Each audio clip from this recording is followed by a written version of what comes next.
அனைவருக்கும் வணக்கம். இந்த பதிவில் நம்ம எதை பற்றி பார்க்க போகிறோன்னு தெரிஞ்சுக்கிறதுக்கு முன்னாடி மறக்காமல் நம்ம சேனலை சப்ஸ்கிரைப் பண்ணிக்கோங்க. பக்கத்தில் இருக்கிற பெல் பட்டனையும் கிளிக் பண்ணிவிட்டு ஆளுங்கிற ஆப்ஷன் கொடுத்துட்டிங்கன்னா நான் போடுற வீடியோக்கள் எல்லாமே மிஸ் ஆகாமல் நோட்டிஃபிகேஷனில் வந்துடும். இந்த பதிவு மிகவும் முக்கியமான பதிவு. எப்பாடுபட்டாவது இப்போ நான் சொல்லக்கூடிய இந்த ஒரு இலையை மட்டும் நீங்கள் கொண்டு வந்து வச்சுக்கோங்க.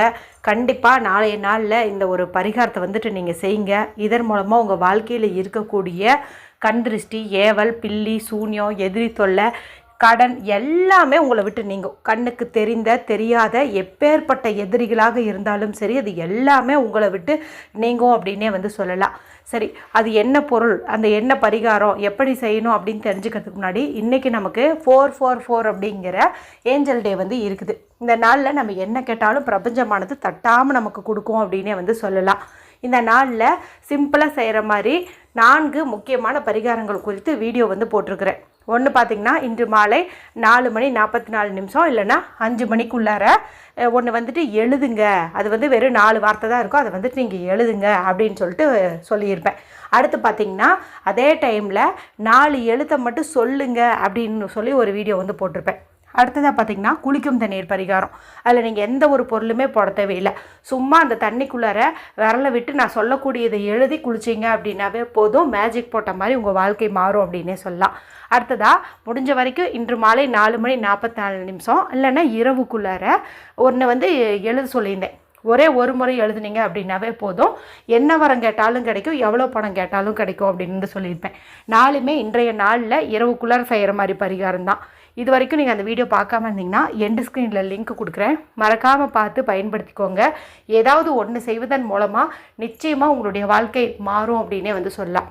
சரி, இப்போ இந்த பதிவுக்கான விளக்கத்துக்குள்ளே போகலாம். நாளைக்கு பார்த்திங்கன்னா, நமக்கு ஏப்ரல் மாதத்தின் 5ஆம் தேதி, பங்குனி மாதத்தின் 22ஆம் தேதி நிறைஞ்ச ஞாயிற்றுக்கிழமை.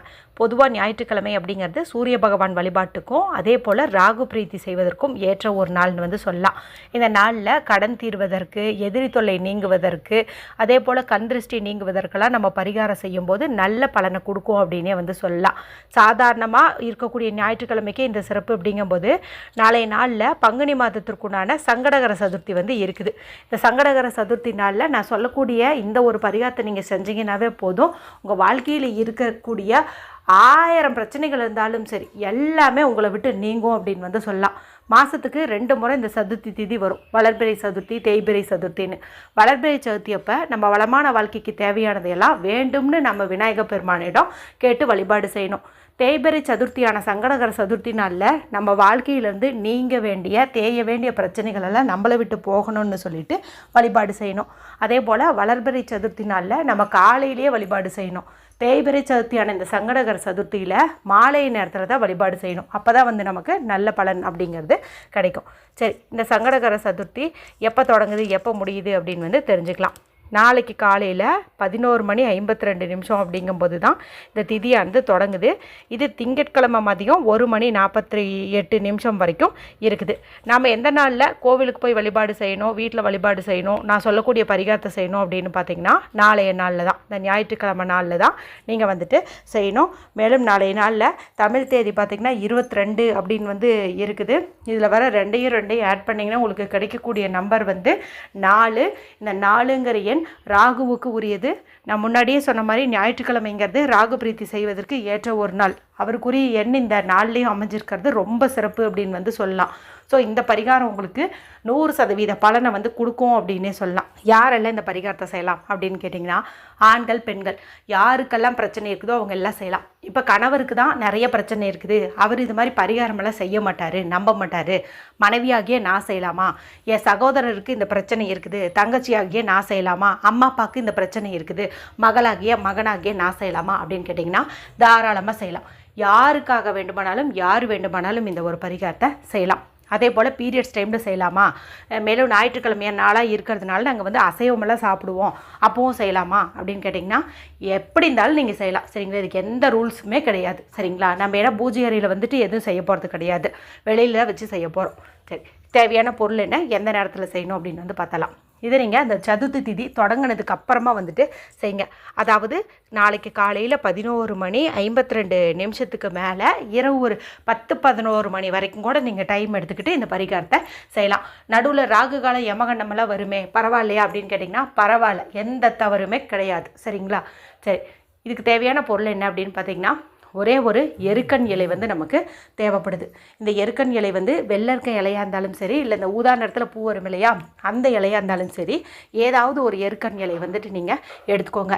ஞாயிற்றுக்கிழமை நாளில் சூரிய பகவானுக்கு உகந்த இந்த எருக்கன் இலையை நம்ம பயன்படுத்துகிறதே நமக்கு சிறப்பு. இது சாதாரண ஞாயிற்றுக்கிழமையிலே இதை வந்து செய்யலாம். மேலும் சங்கடகர சதுர்த்தி விநாயகர் பெருமானுக்கு உரிய நாள் இதை செய்கிறது இன்னும் சிறப்பு. ஏன்னா இந்த நாளில் நம்ம இந்த இலையில் விநாயகர் பெருமானுக்கு தீபம் ஏற்றுவதே நமக்கு நல்ல பலனை வந்து கொடுக்கும். நீங்கள் அசைவமெல்லாம் செய்யலை அப்படிங்கும்போது இந்த இலையில் சுத்தம் பண்ணிட்டு ஒரு மஞ்சள் குங்குமம் இட்டுட்டு ஒரு மண்ணகல்ல தேங்காய் எண்ணெய் ஊற்றி தீபம் ஏற்றி விநாயகர் பெருமான் வழிபாடு செய்கிறதும் சிறப்பு. அசைவம் சாப்பிட்டுட்டிங்கன்னா நான் சொல்கிற இந்த பரிகாரத்தை மட்டும் நீங்கள் செஞ்சீங்க அப்படின்னாவே போதும். இன்றைக்கே வீடியோ பார்த்துட்டிங்க இல்லையா, எங்கேயாவது பாருங்கள், ரோட் சைடு கண்டிப்பாக இந்த இலை வந்து இருக்கும். ஒன்று நீங்கள் பறிச்சுட்டு வந்து வச்சுருங்க. எந்த ஒரு இலையாக இருந்தாலும் சூரிய அஸ்தமனத்துக்கு முன்னாடியே பறிக்கிறது அப்படிங்கிறது தான் முக்கியம். ஸோ 6 மணிக்கு முன்னாடியே நீங்கள் பார்த்து பறிச்சுட்டு வந்து வச்சுக்கோங்க. நாளைக்கும் கூட நீங்கள் பறிக்கலாம், 2 நாள் டைம் இருக்குது. ஸோ தேடி பார்த்து பறிச்சுட்டு வந்து வச்சுக்கோங்க. இதை முன்னாடியே வந்துட்டு கழுவி உலர வச்சுருங்க. துளி கூட ஈரம் இல்லாமல் பார்த்துக்கோங்க.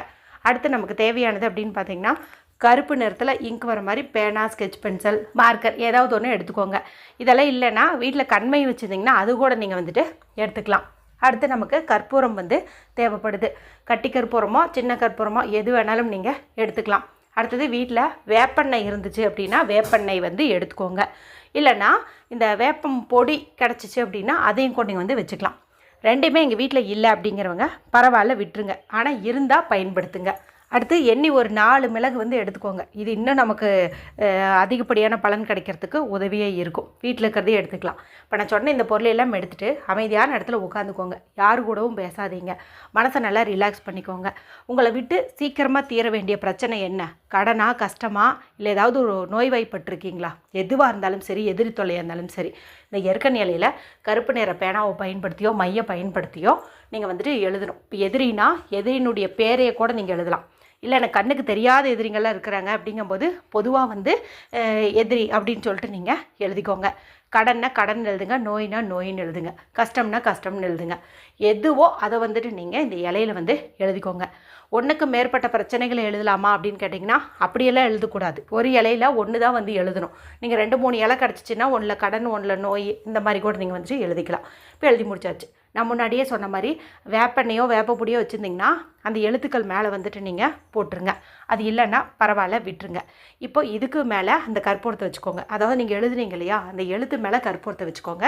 பக்கத்தில் இந்த 4 மிளகையும் வந்து வச்சுக்கோங்க. இப்போ இதை வீட்டுக்கு வெளியில் எடுத்துகிட்டு வந்துடுங்க, நிலைவாசல் படிக்கு வெளியில். சரிங்களா?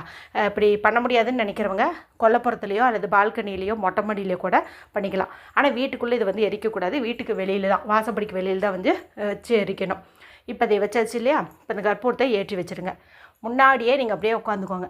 கிழக்கு பக்கம் பார்த்த மாதிரி தான் நீங்கள் இந்த இலையை வைக்கணும். அதே போல் நீங்களும் வந்து கிழக்கு பக்கம் பார்த்த மாதிரி தான் வந்துட்டு உட்காரணும். இப்போ இந்த கற்பூரம் எரிய பக்கத்தில் இருக்கிற மிளகு வந்து வெடிக்க ஆரம்பிக்கும். கீழே நம்ம எழுதியிருந்த பாருங்கள், அந்த எழுத்துக்கள் எல்லாமே வந்துட்டு அழிய ஆரம்பிக்கும். இதெல்லாம் நீங்கள் கொஞ்சம் தள்ளி இருந்து பாருங்கள். இது வெடிக்க வெடிக்க இந்த எழுத்துக்கள் அழிய உங்களுடைய கஷ்டங்கள் எல்லாம் நீங்குது, உங்கள் எதிரி தொல்லை நீங்குது, உங்கள் நோய் நீங்குது அப்படிங்கிற மாதிரி இமேஜினேஷன் பண்ணுங்கள். இந்த எழுத்து முழுசாக அழியிற மாதிரி இந்த கற்பூரத்தை ஒரு குச்சியை வச்சு அங்கேயும் இங்கேயும் கொஞ்சம் நகர்த்தி விட்டுக்கோங்க. இது நல்லா எரிஞ்சு முடித்த பிறகு இந்த இலையை நீங்கள் கூட்டி டஸ்ட்பினில் போட்டு டிஸ்போஸ் பண்ணிடலாம். இல்லைன்னா அப்படியே வெளியிலேயே கூட எங்கேயாச்சும் கூட்டி தள்ளி விட்டுறலாம். இதன் பிறகு நீங்கள் குளிக்கணுன்ட்டுலாம் அவசியம் கிடையாது. கை கால் முகம் கழுவிட்டீங்க அப்படின்னா கூட போதும். ரொம்ப ரொம்ப பவர்ஃபுல்லான பரிகாரம். இது ஏற்கனவே நம்மளுடைய சேனலில் ஒரு 4-5 முறை வந்து சொல்லியிருப்பேன். பொதுவாக ஞாயிற்றுக்கிழமை நாளில் செய்ய சொல்லியிருப்பேன். இந்த முறை நான் உங்களுக்கு மிளகோடு சேர்த்து சொல்லியிருக்கிறேன். ஏன்னா அதுக்குண்டான அம்சம் வந்து நாளைக்கு நமக்கு அமைஞ்சிருக்குது. அதுவும் சங்கடகர சதுர்த்தியாக வந்து அமைஞ்சிருக்குது. அதனால் எப்பாடுபட்டாவது இந்த ஒரு இலையை அரேஞ்ச் பண்ணி வச்சுக்கோங்க. 1000 விதமான கஷ்டங்கள் இருந்தாலும் உங்களை விட்டு தலைதறிக்க ஓடும். வீடியோ பிடிச்சிருந்தா மற்றவங்களோடையும் ஷேர் பண்ணுங்கள், லைக் பண்ணுங்கள். ஏதாவது சந்தேகம் இருந்தால் கமெண்ட் பண்ணுங்கள். மற்றும் ஒரு பயனுள்ள பதிவில் உங்களை சந்திக்கிறேன். நன்றி, வணக்கம்.